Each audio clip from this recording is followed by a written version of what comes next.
Hey guys, Jake Steele, Iron and Steel. This is podcast episode number 13, and thank you so much for being here. So something a little bit different this week. I get the question pretty frequently asking if I have other hobbies outside of hot rods and classic cars. And the short answer is I don't really have any other hobbies, but the other things that I am interested in are fucking weird as shit. So I'll give you a little insight into that with this story. But basically it's anything unsolved, mysterious, or otherwise strange. So, UFOs, ghosts, unsolved crime, all that sort of like basic white dude bullshit. I'm pretty interested in that stuff. So I grew up watching a show called Unsolved Mysteries, and a while back I learned that Robert Stack, the original host of that show, was actually a hot rodder in the 30s and 40s, and was interested in classic cars for his whole life. So I found that was pretty interesting, and kind of a mashup of the two things that I was most interested in my life. And so I wrote a story about it. It's called Stacked. It's on ironandsteel.com, and I'll read it to you today. So again, ironandsteel.com is the website. It's worth checking out this story just because there's some killer photos of Robert Stack from the 30s and 40s on the dry lakes, and it's just interesting. So while you're there, hit the subscribe button so you can be updated on new content. But for now, kick back and relax, and I'll read you the story. Thanks again for being here.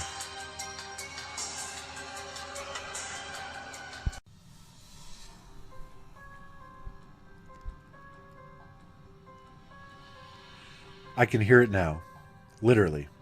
As I type this, it's playing in the background on another tab on my laptop. Or more specifically, it's literally playing as I read you this story, but anyway. But honestly, it never left me. I doubt there's another television show that has ever had such an impactful theme song. You already know what I'm talking about. And if you grew up in the 1990s, it's pretty likely that just the mere mention of it is enough to bring back that flood of anxiety and excitement that you felt as a kid the second the Unsolved Mysteries theme came on. There's just something about those sinister, ominous tones just sort of ambling along at a sorrowful pace that draws you in like some hapless chump, mesmerized by the strange melody. And when that wailing synthesizer kicked in to give the indescribable sense of urgency and sheer terror, it was enough to send more than a few of us seeking the safety of cover from a blanket or pillow.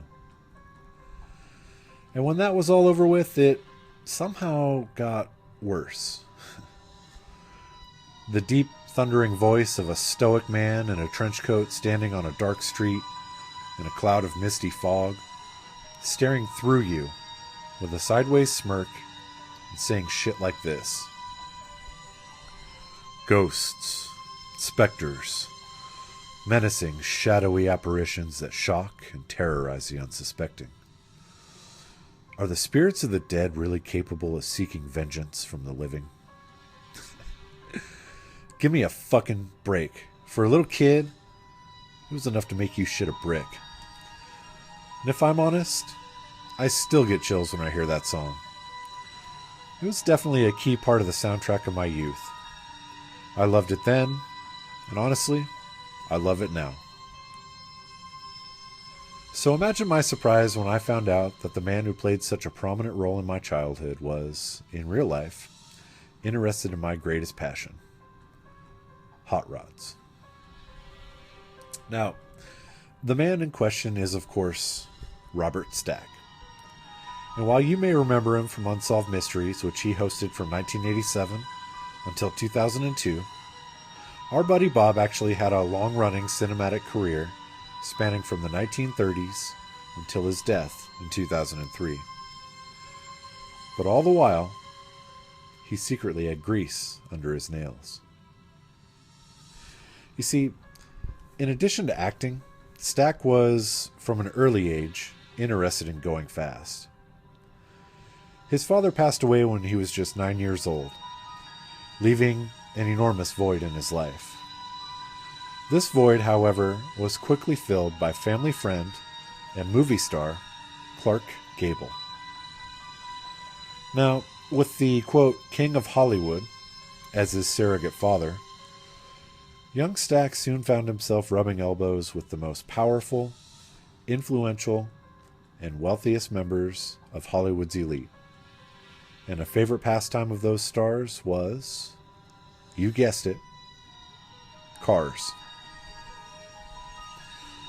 In a Motor Trend interview given in 1998, Stack recalls watching in awe as these actors and bigwig Hollywood agents would hire professional drivers to pit their Mercedes and Duesenbergs against one another, oftentimes betting enormous sums of money on the outcome.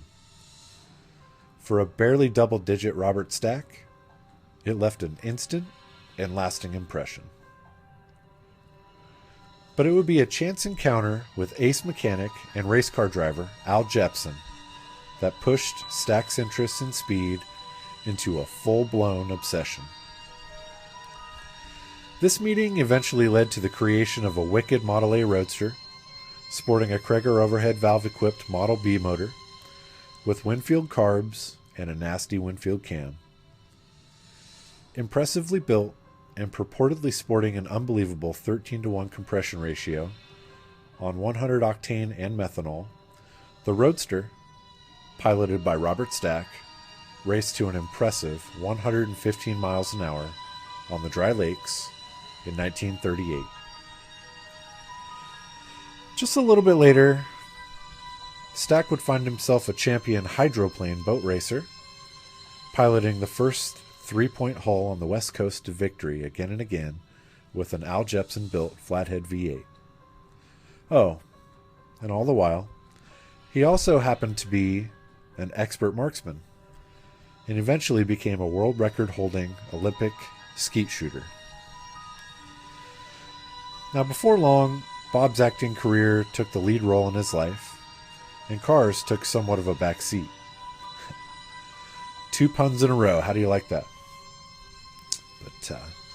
But as we all know, when you have motor oil pulsing through your veins, it's not something that just goes away. And it never did for Robert Stack either. His interest in cars and in racing of all kinds continued up until the time of his death in 2003. Along his journey, he became close friends with fast car influentials that ran the gamut, such as Robert Peterson of Peterson Publishing, Ed Winfield, and Steve McQueen, among countless others. So the obvious question is, whatever happened to Bob's Model A Roadster? The short answer is, we don't really know.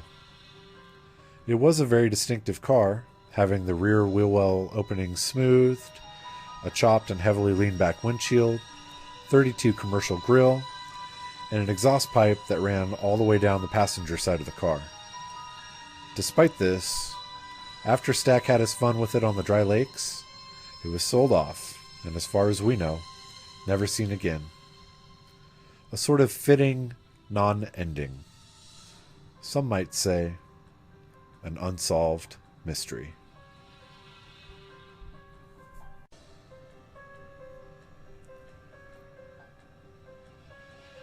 Okay, there you have it. Stacked. IronandSteel.com, again, is the website.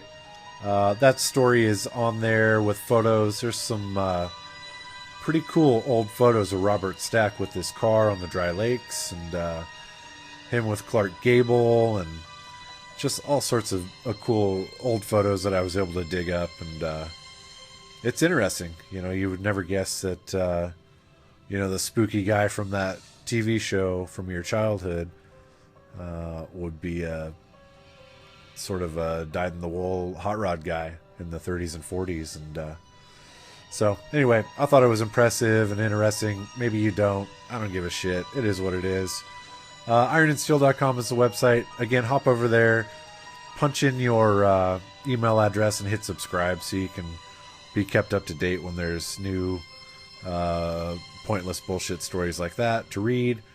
And there's always interesting stuff going on up there. I try to post content once a week, and I'm doing my best to do that. So anyway, hit subscribe, and you can be kept up to date on all that stuff. So On another subject, I didn't do any Q&A stuff this week because I'm sort of playing catch up after last week's ordeal up at the racetrack. And I guess on that subject, I wanted to say thank you to everybody that reached out, not only to me, but to other members of my car club and folks that were up there at the track when that accident occurred with Pat Ganal. And anyway, I just wanted to say thank you to everybody that reached out with their concerns, and it meant a lot. Sorry to anybody that I didn't get back to, but there was quite a lot going on, and we were just kind of trying to do our best to navigate it and all that stuff. So again, thank you to everybody that was genuinely concerned about us and the situation and how everybody was doing. And also fuck you to everybody that was like a scab trying to get gory details and just be a piece of shit about it. You can fuck off. But to all the people that were genuinely concerned about that, it was appreciated. So all I can say is we're doing our best to deal with it, and what we're dealing with absolutely pales in comparison to what the Ganal family is going through. We just feel absolutely sickened by the whole thing, and just heartbroken. So our thoughts are with them. They're in our hearts, and you know, those of us that are religious, I'm guessing that they're also in their prayers and all that stuff and everything else that people say in a situation like this. But yeah, it was a shitty deal. I don't want to get too far into it. I did in the last podcast just sort of dip my toes in the on that subject a little bit, but it is what it is. Yeah, it wasn't great, and we're all just trying to do our best to cope with it. So, but I'm rambling. But again, thank you to everybody that reached out. It meant a lot. So the John Wayne Racy t-shirts, I sold a shitload of them at the track last weekend. I'm gonna plop them up on the website here this week and get the online sales going. I also have new hats and a bunch of other bullshit that's going to go up on the site, so look forward to that. And the second of the series of 3 serial killer shirts is actually almost done, or I should say almost, the drawing is almost done, and the shirts will be printing here in the next 10 days. So it's just as stupid and ridiculous and disgusting and horrible and awesome as the John Wayne Racy one.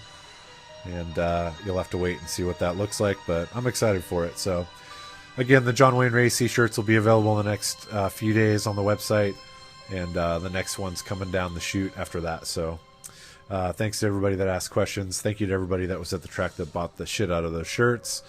And even thank you to the guys that looked at them, figured out what it meant, and shook their heads and walked away. So anyway, thanks again for being here. Thanks for listening to that story, and go to the website, sign up, and I'll have another story on there in just a few days. And yeah, if I don't see you or talk to you before then, we will do this again in exactly 1 week.